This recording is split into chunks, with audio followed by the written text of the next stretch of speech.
Please like करा, share करा आणि सबस्क्राईब करा. नवीन ब्लॉग पाहत राहा. स्टेप बाय स्टेप पिझ्झाची रेसिपी पण ह्यात आहे. जरूर अवश्य बघा.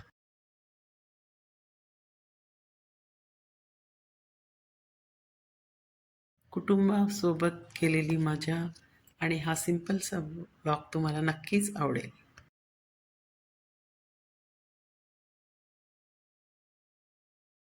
नमस्कार मंडळी. आज मी घेऊन आले आहे स्वाद आणि सफर या चॅनलवर एक छोटासा न्यू ब्लॉग, जो अ, आम्ही पिझ्झाच्या एका हॉटेलमध्ये गेलेलो. जुबली हिल्समध्ये आहे हे हॉटेल आणि सिंपल आहे. छोटंसं आउटलेट आहे. याचे मोठे मोठे ब्रांचेस पण वेगवेगळ्या ठिकाणी आहेत, पण हे सगळ्यात जवळ पडतं. त्याच्यासाठी आम्ही गेलेलो. फार सुंदर आहे. इथलं इंटेरियर डेकोरेशन वगैरे फारच छान होतं आणि आम्ही संध्याकाळचं गेलो होतो. तर इकडे पिझ्झा खायचा होता आणि बरंच काही इथे वेगवेगळं सावरडोचा पिझ्झा वगैरे बनतो. तर इकडे नॅचरल जे इन्ग्रेडियंट्स असतात, जे ओरिजिनल इटलीमध्ये जे बनतात तेच टमाटर वगैरे सगळं तिथूनच आणलेलं होतं.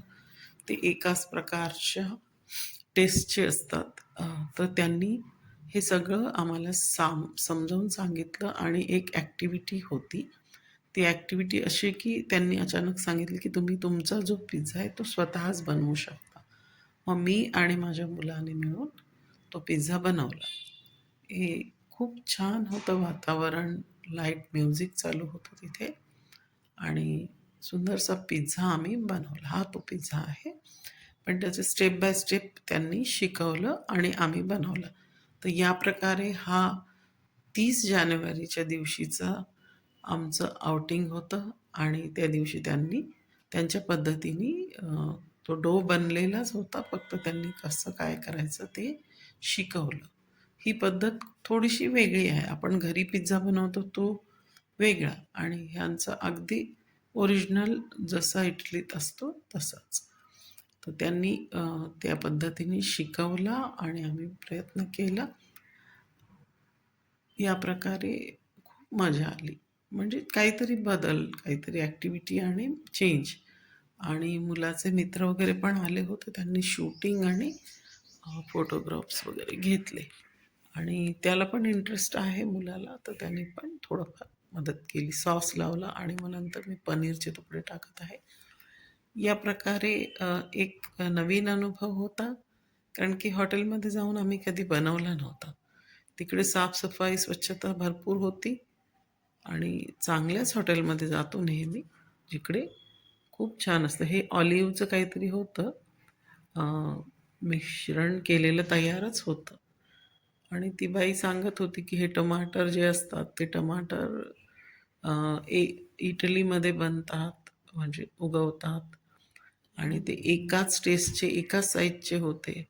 तर त्याचं हाताने क्रश करून मिक्सीमध्ये वगैरे नाही, तसा सॉस बनवला होता. अशा अनेक गोष्टी ती सांगत होती की जे ओरिजिनल पद्धतीनेच बनलं जातं आणि त्याच्यामुळे इथे या गोष्टींना महत्त्व आहे की जे तिकडे मसाले वापरतात तेच मसाले किंवा त्याच पद्धतीने हा केला जातो. खूप छान शिकवलं आणि चीज वगैरे टाकलं आणि मुलगा त्यांच्याशी चर्चा करत होता की काय काय म्हणजे स्पेशालिटी आहे किंवा काय काय मिळतं. त्याच्यात अनेक प्रकार होते आणि हे वांग्याचं काहीतरी बनवलेलं होतं आणि हा पिझ्झा आम्ही तयार केला आणि तिने भाजून दिला. नंतर काय काय स्वीट्स वगैरे ऑर्डर केले होते. या प्रकारे आमचा त्या दिवशीचा हा ब्लॉग आहे.